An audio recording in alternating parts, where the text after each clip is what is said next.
It's never a bad time to talk Sun Devil football with Danny Gonzales. After your success from last year, the proof is in the pudding.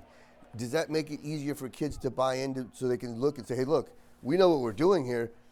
Let's just pick up where we left off, so to speak.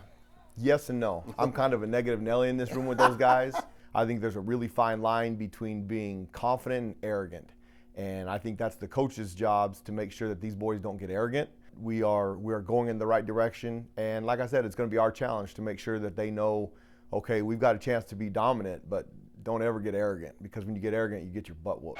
Arizona State bringing pressure. Lewerke fumbles the ball. Recovered by Michigan State. Robertson with the forced fumble. You mentioned the word dominant. One guy that seemed dominant right out of the gates was Merlin Robertson. Just tell me about him and how good this kid can be.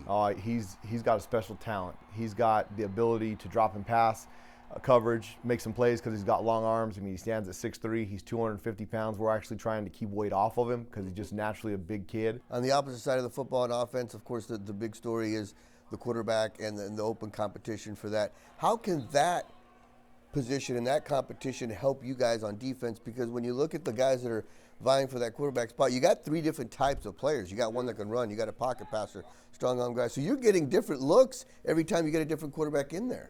During spring ball, it was awesome because we couldn't necessarily scheme for one type of offense. I mean, and Coach Likens has done a phenomenal job of getting those guys max reps so that they can evaluate which one the best one is. I think that room is pretty special right now. I think you've got some talented kids in there that can really enhance your football program. And I think when you put a special quarterback and you have a dominant defense, which our plan is to be dominant around here. I'm not afraid to say it. I mean, it's up words and actions. Don't say it if you ain't willing to do it. And I think we have that opportunity.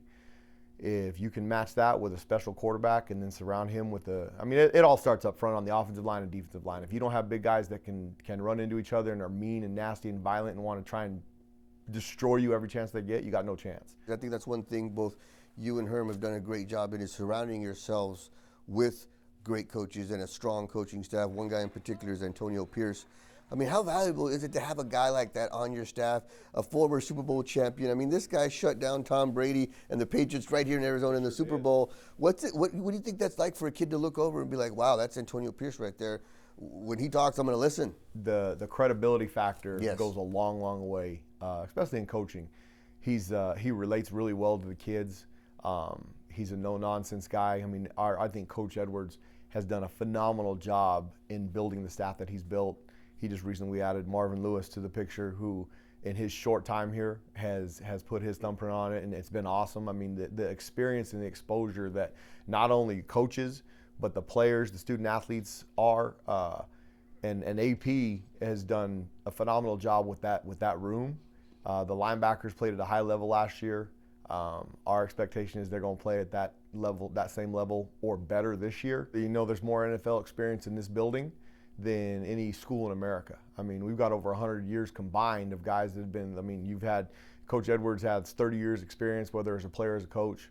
I mean, Marvin Lewis just come off of being the head coach of the Cincinnati Bengals for 16 years, the defense coordinator at the dominant Baltimore Ravens. So, in my opinion, you have, when Coach Dungy and Coach Edwards were at Tampa Bay, you had one of the best defenses ever.